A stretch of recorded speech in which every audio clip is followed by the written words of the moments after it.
Oras sa buong Pilipinas, 8:05 ng umaga.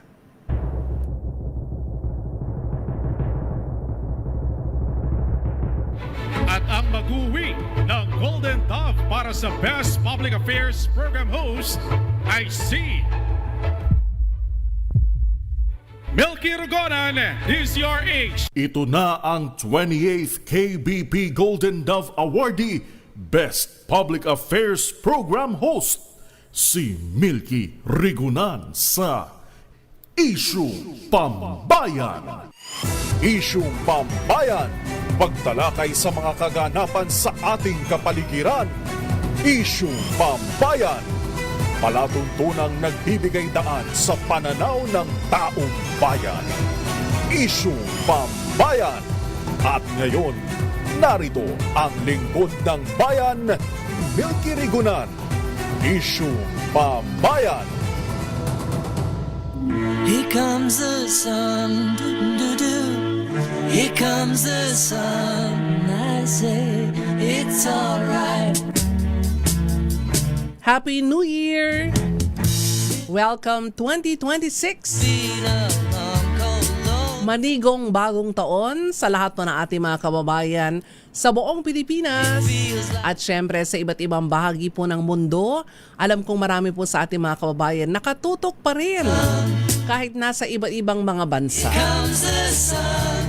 Ako po si Milky Rigunan, samahan po ninyo hanggang alas 9 ng umaga sa unang episode ng Isyung Pambayan ngayon pong year 2026.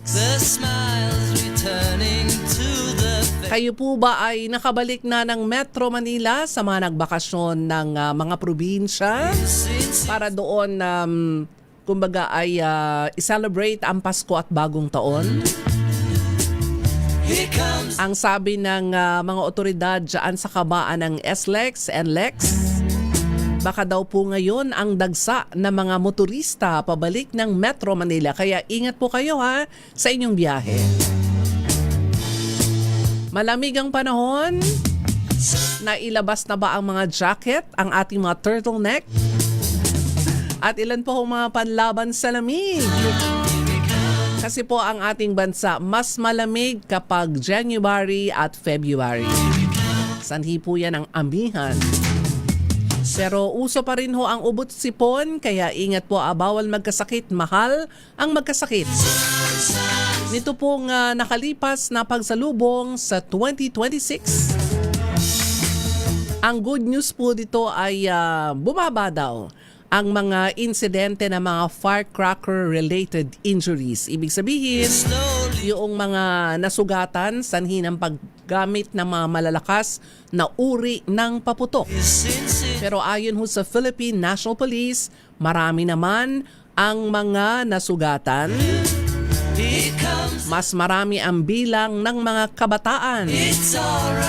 Kaya dun ho sa mga magulang sa susunod pong pagsalubong, ayan ulit tayo ng bagong taon. Ako, bigyan ho ng pangaral ang atin pong mga anak.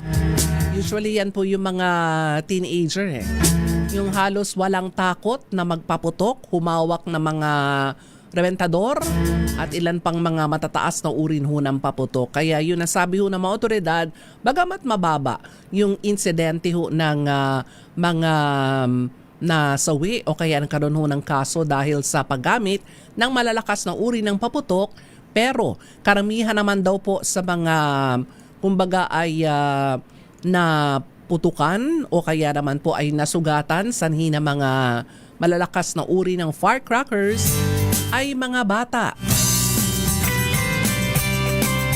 At ngayon pong 2026, alam ko kasama ho yan.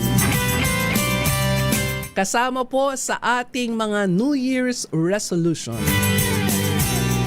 ang pagdadiet. Sisimulan na po ba natin bukas?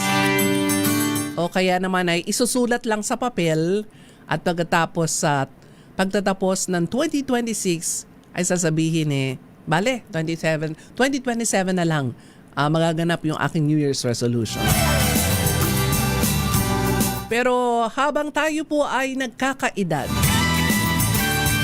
Mas magandang gawin kaysa isulat o kaya ay sabihin ang ating mga New Year's resolution. At kapag nagkakaedad ang isang tao, ay mas mahalaga po ang kalusugan. Kaya doon ho sa napakarami natin hong kinain itong Kapaskuhan, pagsalubong po sa bagong taon, pwede ho nating tunawin na yan. Simulan na natin ang bukas ang ehersisyo. Kahit mga ilang minuto lamang na paglalakad sa labas ng bahay. Ayan, naalala ko na naman si Doc Tony Liachon.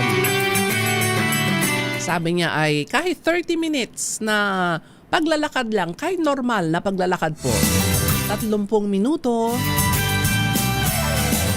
magaling po yan at makatutulong po sa ating kalusugan. Lalo na po yung mga nakatatanda, mas maganda rin pong maglakad-lakad para ho sa ganun ay kumbaga ay magkaroon ho ng lakas ng pangangatawan. At siguro mga isang linggo pa, iinit ang mga natirang mga pagkain noong handa ho natin nung Buena Noche. Pero sabi rin ho ng mga sabi rin ho ng mga eksperto, ng mga doktor, wag na ho masyadong paulit-ulit yung mga pagkain ho natin dahil kahit daw po naka-ref yan, ay nagkakaroon din daw po ng mga bacteria na baka makasama pa sa atin pong katawan, lalo na po sa ating mga sikmura. Magandang umaga po sa mga suki ho nating mga listeners at viewers. Kamusta po kayo ngayon pong bagong taon? At muli po pasasalamat po namin sa patuloy pong inyong pakikinig at panonood sa DCRH.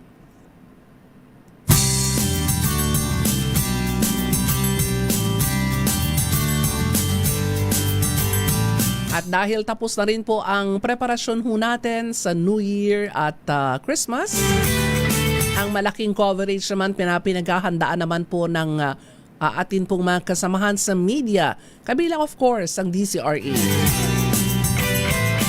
ay ang pista ng Poong Jesus Nazareno.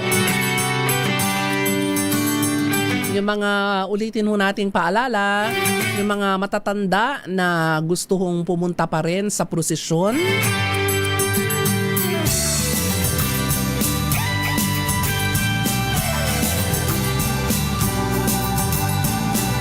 mauunawaan naman po ng ating Poong Nazareno kung hindi po kayo makakasama ho sa kanila pong prosesyon. Mas maganda pong alang-alang natin ang kalusugan. At sa mga pupunta, wag na rin pong magdala ng mga bata dahil baka makasagabal din po yan sa maayos na daloy po ng prosesyon at sa kanila pong kaligtasan na rin.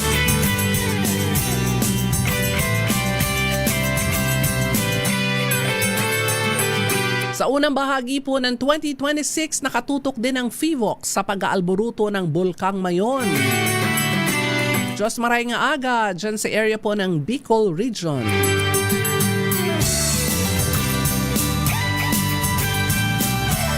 At sa mga motorista ho natin na talaga naman pong malayo ang nilalakbay nitong mga nakalipas na holiday season at balik bukas sa trabaho, gas up na ho kayo dahil mataas daw po ang itataas sa presyo ng produktong petrolyo. Sa pagbabalik po ng isyung pambayan, abay pag-usapan pa rin ho natin ang mga ganap sa Kongreso. Ilan pong mga isyung iniwan po natin noong 2026. Sabi ko nga, nagmo-monitor ako sa mga ganap sa ilan ho natin mga mamabatas. Ang sabi ko pwedeng magbakasyon muna, magpasko muna kaysa yung mga issue ng mga kontrobersya.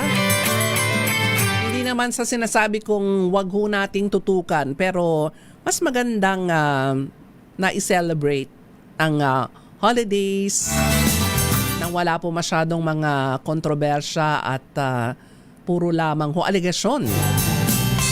Although mas maganda ring mabigyan ng pagkakataon ang mga aligasyong ito kung merong katotohanan. Ang akin pong binabanggit, of course, ang kontrobersyal na Cabral Files. At mamaya pag-uusapan ho natin ang isa sa ating panauhin ngayong umaga, si Congressman Terry Ridon, ang kinatawan ng Bicol Saro Party List. Sa may mga lakad, ngayon pong Sunday ng umaga, oras sa buong Pilipinas, babalik po ang Isyong Pambayan maya-maya ho ng konti, 8:16 ng umaga. This time check is brought to you by Ace.